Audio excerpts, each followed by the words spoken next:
Sa bawat araw na may nangangailangan, may pamilyang handang laging lumaban.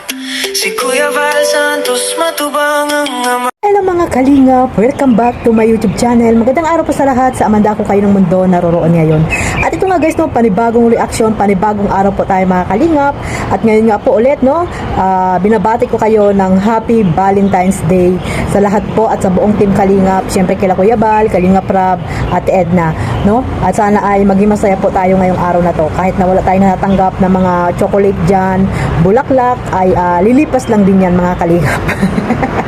So may ano tayo ngayon, no? May reaction po tayo mga kalingap. At syempre bago natin simulan dito, mag-shoutout muna tayo sa ating founder, Kuya Val Santos Matubang, Ate Edna Vlogs, Kalingap Rab, at sa lahat po ng mga nasa landing pad, ambassador, deputy, mga Kalingap Scouters, mega love shoutout po sa inyong lahat. Sa mga OFW, yung mga nandiyan po sa Pilipinas, at syempre sa mga sponsor, at sa mga reactor, no? Legit reactor na nandito sa Kalingap, shoutout po sa inyong lahat. Ito mga kalingap, no, mayroon tayong reaction, no, dito sa kay Kalingap Edo, no, sa kanyang birthday.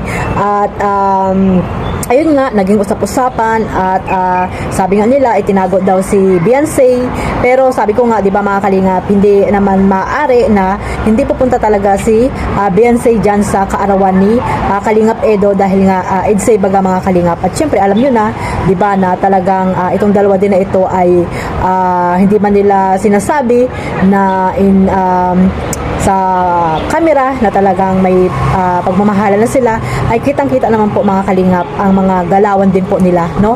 At ayun nga, no, nandito rin po yung mga supporters, sponsor ni Kalingap Edo, pumunta ng birthday niya, di ba mga kalingap? At ayun nga, ay maganda, no? Napakaganda po ng birthday na ito ni Kalingap Edo kasi nga may mga taong napag-ayos, di ba? Dahil nga before nung birthday ni Kalingap Edo ay magulo po, no? Magulo po ang ibang viewers at mga sponsor ng EDSA na hindi natin alam kung ano yung dahilan. At ayun nga, parang naghati-hati na rin po, no? Naghati na rin po yung supporters ng EDSA. Pero nung dahil nga sa birthday ni Kalingap Edo ay napag-ayos po ito mga kalingap. Dahil ngayon, sabi nga ni Kalingap Edo ay ayaw niya ng magulo po, no, sa Kalingap, especially po siyempre sa kanilang community, yung EDSA po. So ayan, no, napakaganda po ng birthday ni Kalingap Edo. At ayun, no, talagang masaya po yung mga supporters, syempre mga viewers, yung nagmamahal sa EDSA, kasi nga ay nakita nila doon si Baby Beyonce na talagang grabe po yung suporta, no, yung suporta ni Beyonce, hindi lamang si Beyonce, ganun din yung magulang ni Beyonce ay pumunta po doon sa kaarawan ni Kalingap Edo. At ayun nga, may unang hinalikan ba, unang halik ba ito ni Beyonce kay Kalingap Edo mga kalingap? Sa mga ka-EDSA dyan, ayan, ano na po, no? Pakikomenta lang po dyan kung unang halik ba ito ni Beyonce kay Kalingap Edo. Ayan, no?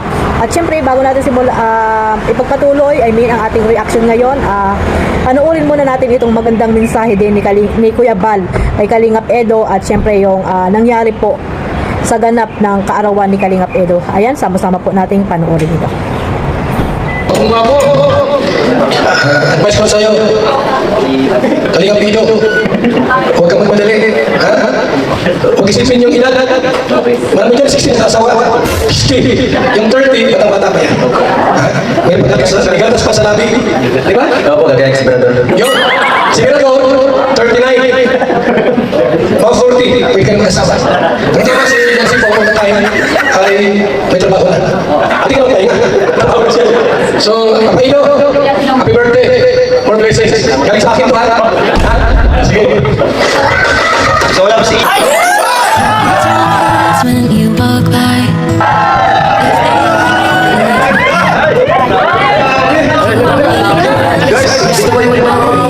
Kasi ba, maganda yung pesa ka blooming. So, ayan, bigyan natin kayo siyang mic. Alam ko, may rules kami sa mga babati, may peace. Yan si, thank you sa pagpunta. Alam mo guys, di ko ito sinabihan, di ko siya inimbita. Di ko inimbita si Beyonce, ano?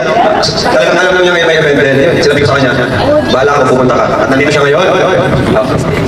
Hello po, magandang gabi sa inyo. Sorry. Gusto ko lang batiin ka ng happy birthday. Masaya ako kasi kasi lang yung meron sa Siyempre gusto ko mag-thank you kasi lagi ka. At nagpapasalamat ako sa lahat ng pinagsamahan natin. Yun ang wish ko lang na sana palagi kang gabayan ni Lord sa lahat ng lakad mo pag nag-scout sa mga Kapin mo na! yun lang. Thank you.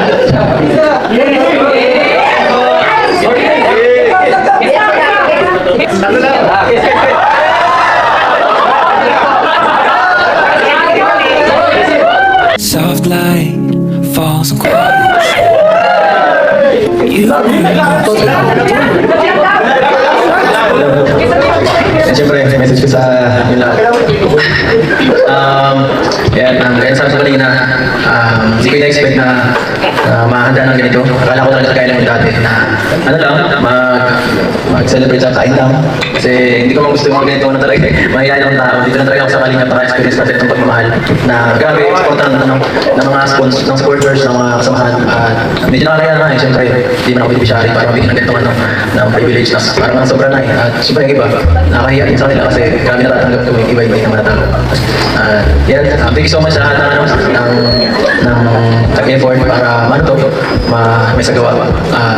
Salamat sa mga sponsors, dumating, nag-effort pumunta dito kahit malayo, iba pa. Siyempre, huwag natin kalimutan sila Kuya Bal, sila Kalingap para kung wala naman sila, wala naman Kalingap dito. Siyempre, ikaw, salamat din sa lahat. Wala naman ikaw, hindi ko alam nangyayari sa aking karir na salamat basta sa lahat. Ba't ka late? Okay sa lahat ha?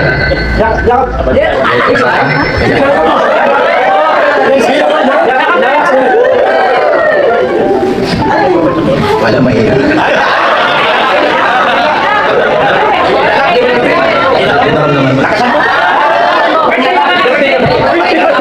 Higpitan mo! Ano ba dapat? Meron si Martin Jesse. Mayakap lang. Pati pati. Yakap na. Bibigyan na kita. Bibigyan tayo natin.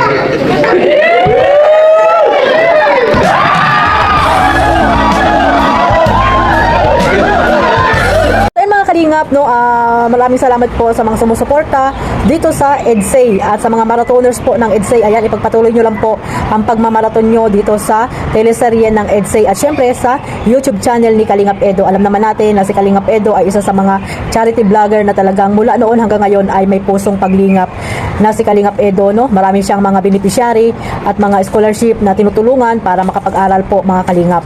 At ayan nga, no, masaya, di ba?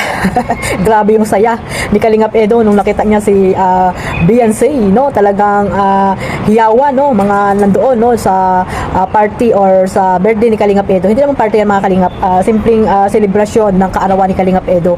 At syempre si Kalingap Edo ay talagang mahihain din po yan mga Kalingap. Nasabi niya nga po dyan na hindi naman siya daw beneficiary para po magbungga ng kaarawan, di ba mga Kalingap? Kaya nasabi niya rin dyan na sa Kalingap niya lang daw po na naranasan yung mga ganyang party.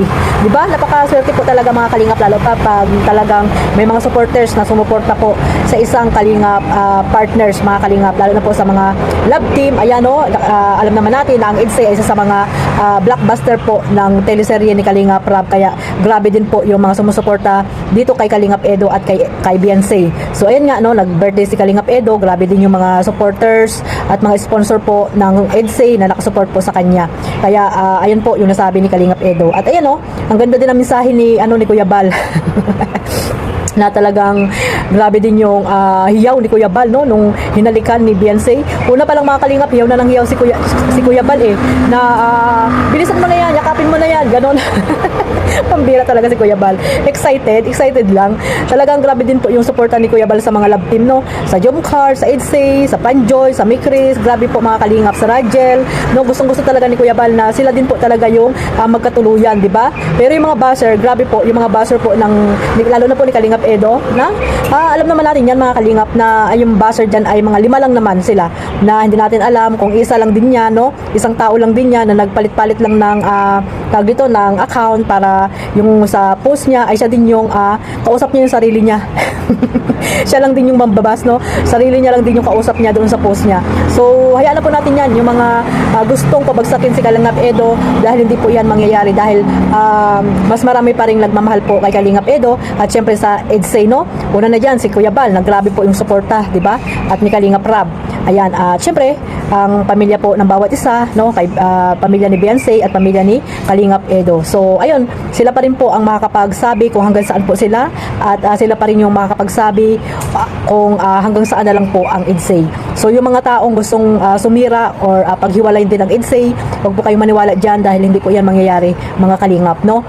Dahil noon pa man ay marami na pong pinagdaanan si Kalingap Edo na hanggang ngayon ay grabe din po yung kanyang YouTube channel sa ngayon. Marami pa rin po talagang naniniwala at nagmamahal dito kay Kalingap Edo at kay EDSA, mga Kalingap.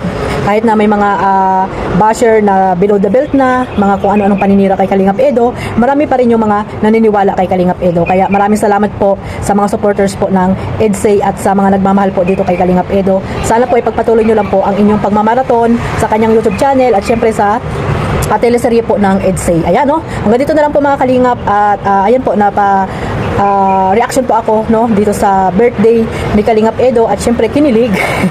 Kinilig din tayo diyan. Grabe din yung hiyaw natin, no.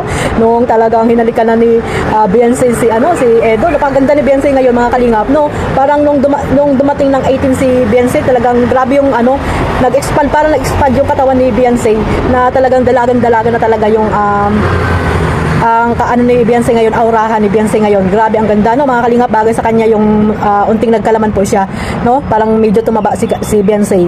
Yung bagay na bagay po sa kanya, mga Kalingap. So, ayan, no, maraming salamat po sa mga supporters po ng EDSA. Ipagpatuloy nyo lang po ang pagmamarathon at sana po magtiwala lang po kayo dito sa EDSA, mga Kalingap, no? Huwag po kayo mag-focus sa mga issue, sa mga basher. Huwag po kayo mag-focus dyan. At wala talagang magawa yung mga basher na yan, no? At kulang sa mga aruga yan ng kanilang mga kapitbahay. Kapitbahay talaga. Ayan, no, kulang yan, ano, tawag dito, kulang yan sa pagmamahal, no. Laging malungkot ang buhay ng mga basher. Kaya hayaan nyo na lang po yan, mga Kalingap. Mag-focus po kayo sa EDSA at sabi ko nga, magkaroon po kayo ng tiwala. Ayun lang po, maraming salamat po sa walang sawang pagsuporta kay Kalingap Maymay, sa mga bago pong subscribers, sa mga supporters po ng EDSA. Maraming salamat po sa inyong lahat. At syempre, wag niyo pong kalimutan suportahan ang ating founder, Kuya Bal Santos Matubang. Isama nyo na rin po si Ate Edna, Kalingap Rab, syempre, si Kalingap Edo, ayan, Kalingap Jomar, Kalingap Dan, at sa mga ambassador po ng mga landing pad, suportahan din po natin. At syempre, yung mga reactor po na gusto nyo pong suportahan, ayan, suportahan nyo na po, mga Kalingap. Maraming salamat po sa lahat. God bless us all. Mabuhay po ang Team Kalingap. Bye-bye!